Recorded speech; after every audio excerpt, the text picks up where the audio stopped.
Hello, dear friends. Welcome back to Elder Words. Before I begin, I'd love to know who's tuning in today. Are you watching from a busy city like Chicago, from the beaches of Florida, or maybe from a quiet little town you call home? Tell us in the comments. I always enjoy seeing where our listeners are. Now let's step into today's story. My husband always thought my silence meant agreement, but at our son's graduation, I decided silence was no longer an option. That day I spoke, and my words changed everything. Stay with us, because this one's powerful. For most of my marriage, silence became my shield. My husband, Mark, had a voice that filled every room. He was opinionated, confident, and often quick to dismiss anything that wasn't his own idea. At first, I mistook it for strength. I told myself he was just decisive, a natural leader. But over time, I realized it wasn't strength, it was control. Whenever we were with friends or family, I would start to share a thought and he would cut me off. If I disagreed with him, he'd raise his eyebrow and say, "Let's not make a scene." Over the years, I learned it was easier to just smile, nod, and keep my words to myself. That silence seeped into our home, too. When decisions had to be made about finances, vacations, even small things like what furniture to buy, Mark's word was final. My opinions became whispers he didn't hear, suggestions brushed aside like lint from his jacket. At first, I thought my silence was keeping the peace, but what it really did was make me invisible. The turning point came as our son Daniel grew up.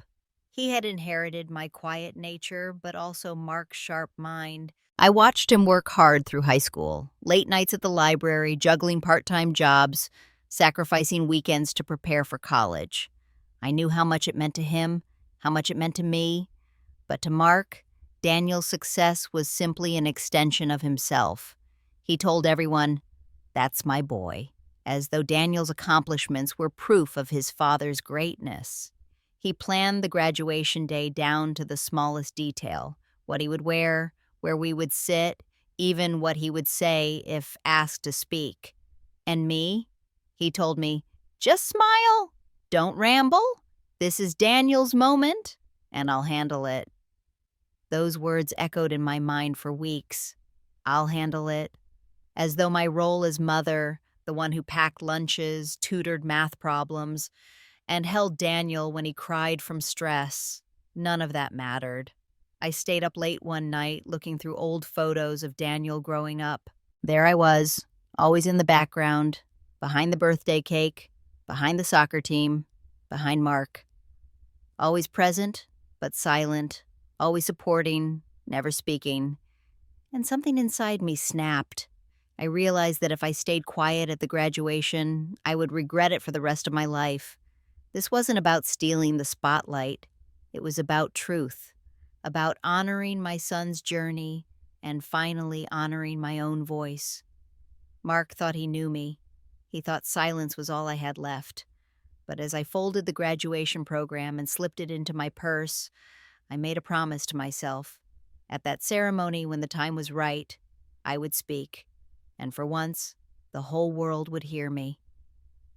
The morning of Daniel's graduation was filled with excitement. The house buzzed with activity, family arriving, suits being ironed, my husband barking instructions like he was running a military operation. He wore his best tie and practiced lines in the mirror, ready to take credit for everything our son had achieved.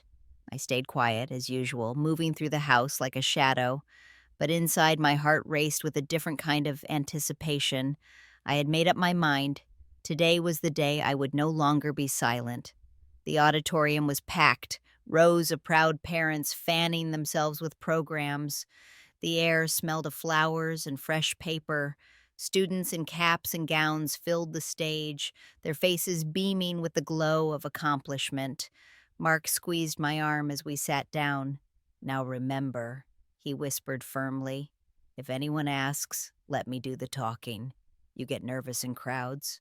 I simply nodded. Though my pulse pounded in my ears, I wasn't nervous. I was ready.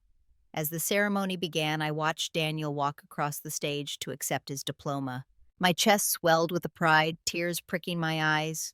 All those late nights, all that hard work, it had led to this moment. He wasn't just my son, he was my victory, too. The principal spoke, then the dean. Soon they began calling up parents of top performing students to say a few words. Mark straightened in his chair, smoothing his tie, already rehearsing his speech under his breath. And then it happened. Daniel's name was called. The MC invited his parents to join him. Mark grabbed my hand, tugging me toward the stage. "Follow my lead," he muttered. We climbed the steps together, the lights hot on my face. Daniel stood proudly in his gown, looking from his father to me with a small smile. The MC handed the microphone to Mark. He launched into his speech right away. "Ladies and gentlemen, I'm proud to say this young man is my son. I always knew he had greatness in him. From the time he was little, I pushed him to succeed. I made sure he stayed on the right track, and today I can stand here and say it paid off." His words stung because they erased me entirely. There was no mention of the nights I stayed awake with Daniel, helping him study. No mention of the meals I packed when money was tight, or the encouragement I gave when he doubted himself. And then it was my turn. The MC smiled and offered me the microphone. Mark leaned in and whispered, "Just say thank you and hand it back." But I didn't. I took the microphone in my hand, and for the first time in years, I didn't feel small. My voice shook at first, but it grew stronger with every word. "Daniel," I began, turning to face my son, "I want the world to know what I already know. You earned this. Every hour you studied, every job you worked, every sacrifice you made, you did this. And while others may take credit, I want to say, from a mother's heart, how proud I am of you." The crowd grew quiet, listening. My husband stiffened beside me, but I kept going. "And today," I said firmly, "I am proud not only of my son, but of myself, for finally speaking." The room erupted in applause, and in that moment, I knew I had broken the silence for good. The applause filled the auditorium like a wave crashing against the shore. For a moment, I was stunned. I had expected awkward silence, maybe even a few polite claps, but instead, people were on their feet, nodding, smiling, clapping with genuine warmth. Daniel's eyes shone with tears. He reached over, hugging me tightly. "Thank you, Mom," he whispered. Just 3 small words, but they wrapped around my heart like a blanket of light. I turned to glance at Mark. His face was stiff, his jaw clenched. He forced a tight smile for the crowd, but I could see the fire behind his eyes.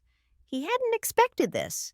He had built his entire identity around being the loudest voice in the room, and suddenly my voice had carried further than his ever had. As we stepped down from the stage, people reached out to shake my hand. A woman I barely knew leaned over and said, "That was beautiful. You said exactly what every mother feels." Another father added, "Took courage to say that. Good for you." Their words sank deep into me. For so long, I had believed my silence was invisible, that nobody noticed my sacrifices. But in those few minutes, I learned something important. When you finally speak your truth, people listen. Back in our seats, Mark leaned close, his voice low and sharp. "What was that? You embarrassed me." I looked straight ahead, refusing to shrink. "No, Mark. I spoke the truth. If that embarrasses you, maybe you should ask yourself why." He had no answer. He sat in brooding silence the rest of the ceremony, while Daniel held my hand. Afterward, as we gathered outside for photos, Daniel made sure I stood right beside him. Not behind, not off to the side. Beside. In every picture, I smiled. Not the polite smile I'd worn for years, but a real one, bright and unafraid. Friends and family came up to me, offering kind words. "You must be so proud," they said. And for once, I didn't hide. "Yes," I replied, "I am." That night, at home, I replayed it all in my mind, the microphone in my hand, the applause, the look on my son's face, and I realized something powerful. Silence hadn't been peace, it had been erasure, and by speaking, I had written myself back into the story. Mark thought he could control the narrative, but I had changed it. Not with anger, not with shouting, but with truth. And once spoken, that truth couldn't be taken back. That evening, the house felt heavy with silence, not the old silence I had lived with for years, but a new one, charged with tension. Daniel was still out celebrating with his friends, his laughter carried away in photos and text messages. It was just Mark and me at the dinner table, the clatter of silverware echoing in the quiet. Finally, he set down his fork. "You blindsided me today," he said flatly. I looked up, meeting his gaze without flinching. "No, Mark." I finally found my voice. His brow furrowed. "You made me look small, in front of everyone." I let out a slow breath. "I didn't make you look small." I told the truth. If the truth makes you feel small, then maybe that's something you need to face. For the first time, he didn't have a quick retort. He leaned back in his chair, arms crossed, his face dark with frustration. He had built our marriage on the assumption that I would stay quiet, and today that foundation cracked. I stood, carrying my plate to the sink. "I've spent years holding my tongue so you could have the spotlight, but Daniel's graduation wasn't about you. It wasn't about me either. It was about him, and he deserved to hear the words I spoke." Mark stayed silent, his jaw tight. Later that night, when Daniel came home, he bounded into the kitchen, cap still on his head, his face glowing. "Mom, you were amazing today," he said, wrapping me in a hug.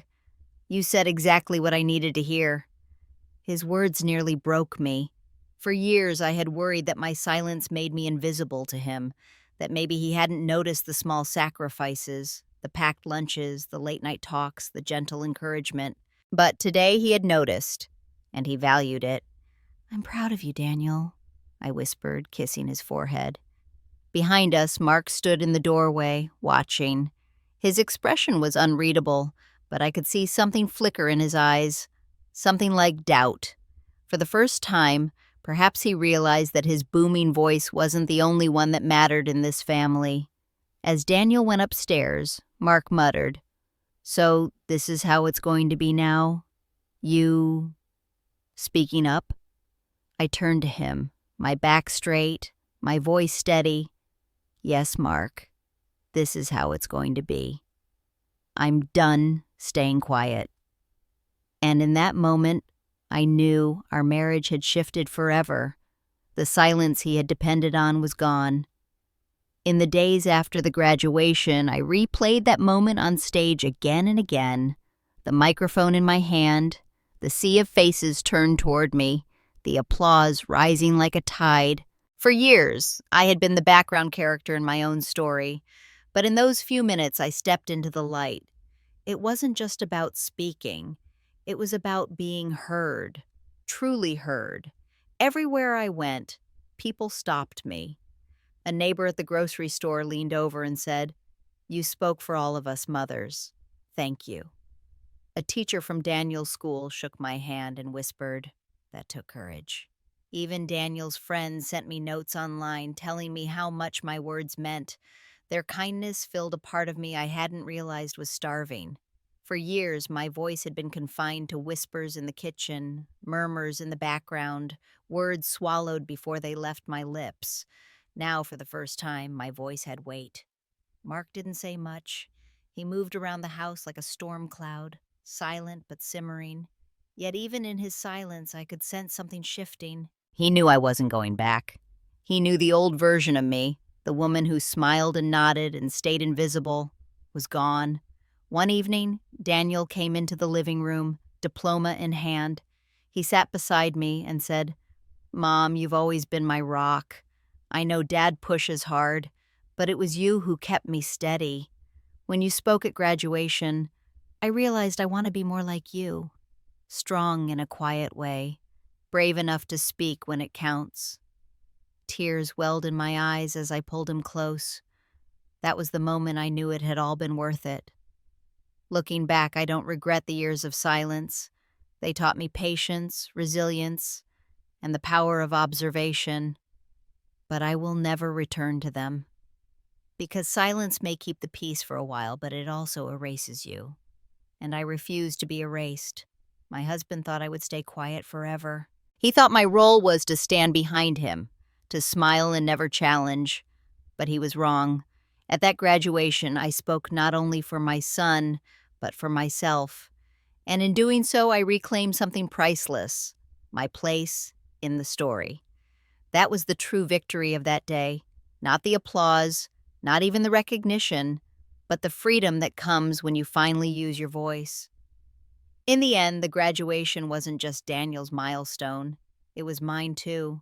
For years, I let silence define me. I believed that keeping the peace was more important than being heard. But standing on that stage, looking into my son's eyes, I realized the greatest gift I could give him was truth. My husband thought my silence was permanent. He never expected my voice to rise above his, but it did. And once spoken, it couldn't be silenced again. To anyone listening who has ever felt overshadowed, remember this: your voice matters. Even if it shakes, even if it comes late, it matters. And when you finally use it, you may not only change your own life, you might inspire someone else's. Thank you for watching Elder Words. Don't forget to like, share, and subscribe for more heartfelt stories.